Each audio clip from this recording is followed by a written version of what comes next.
Hey guys, Morphologist here, and welcome back. So I've been taking a look at the new title, Avorion. It's an early access game available on Steam for $17.99 by Voxelware. This video is not sponsored, so I just want to get that out of the way. I bought this with my own money because it looks interesting. And it is a co-op sandbox space game, as you probably could have easily guessed just by looking at the title's graphics.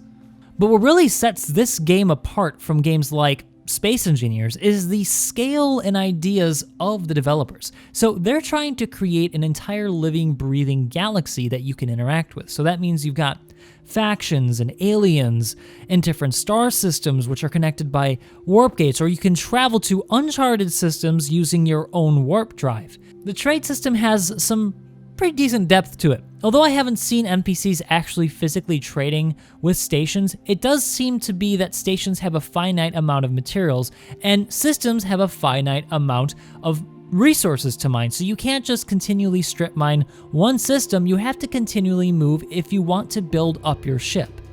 And building your ship in this game, personally for me, is one of the most fun parts. So the building system is quite similar to Space Engineers. You start with a certain type of block set, but the big difference is that in Avorion you can actually scale the blocks, so you can get a lot more interesting formwork if you spend the time to do it.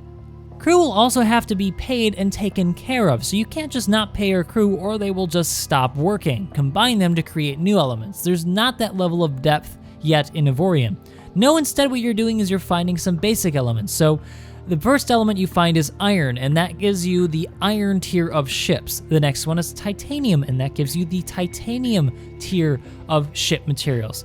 Every time you up a level in elements, you are unlocking a different and newer, better type of either thruster or crew quarters, and so on and so forth. So if you want to get better warp drives, you're going to have to look around for the better materials, which are of course not going to be right in the system that you start in. Now you're probably going to start with iron and you're going to have to slowly work your way up and build up your ship, preparing yourself to move on to the higher level, much more difficult systems ahead.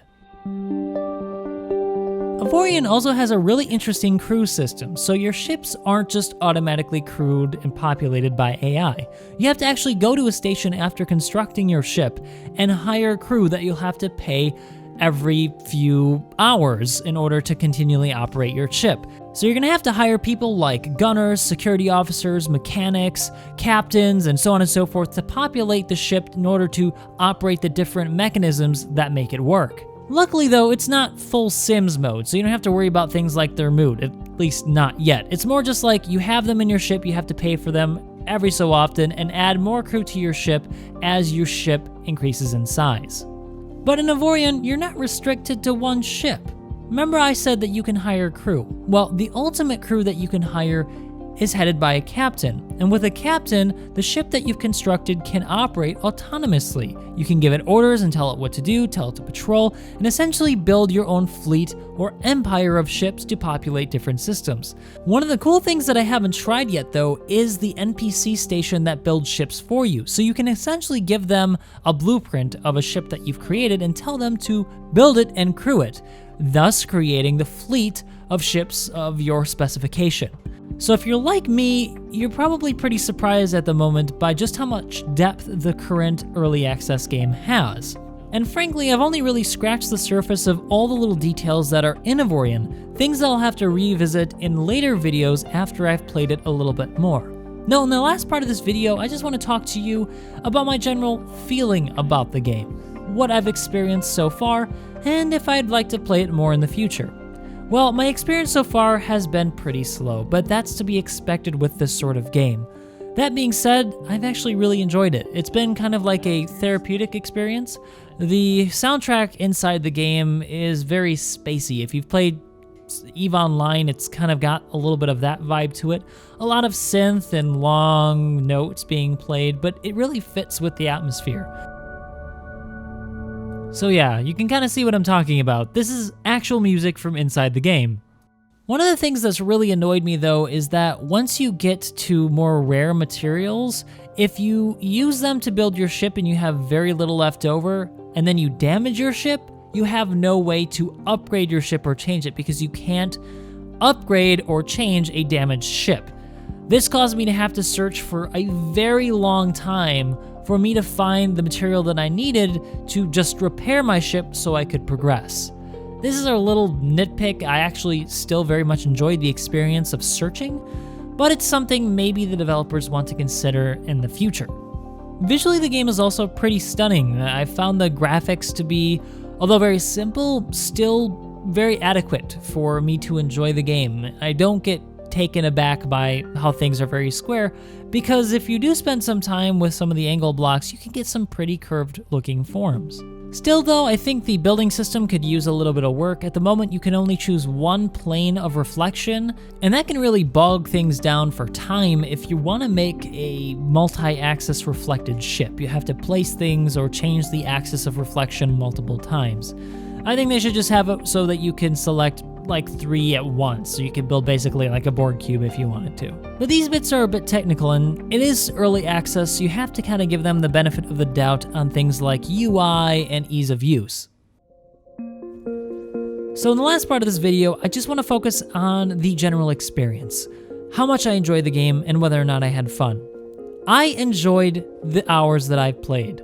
I would definitely say it's a game that you want to play with friends, although being able to collaborate on a single build currently isn't possible. It's much better to be able to go into new systems with friends, because fighting pirates alone can be quite deadly. But not only that, it's an online co-op game. Of course you should play with your friends. It's a heck of a lot more fun to show off your designs to your friends as you play, build up your fleet together, and explore new systems together. Doing it by yourself, just for me at least, doesn't have the same feeling. Avorion has inspired a sense of wonder, a sense of wanting to explore, and that's something not many games are able to accomplish in this day and age. This has huge scope and huge scale, and I really admire the developers for trying to do that. While I'm not going to give this game a rating because it's early access and it's far too early for me to make that sort of assessment, I will say this. Avorion is a game I'm definitely going to revisit in later videos. In fact, Wasted Space, Captain Shack, and I have all decided to play a little bit together and maybe even create a short mini-series on it. Nothing to the scale of group survival with scripts and what have you. It's more going to be just us playing and enjoying the game. So I hope this helps you decide whether or not you want to pay the $17.99 for this early access. Personally, I think it's a pretty good value proposition for the hours that I can see myself putting into it. And even if you accidentally surpass the maximum time for Steam's return policy, $17.99 isn't a huge loss. Certainly not compared to some early access games. I actually just spent $150 on another title which I may be featuring on my channel in the future.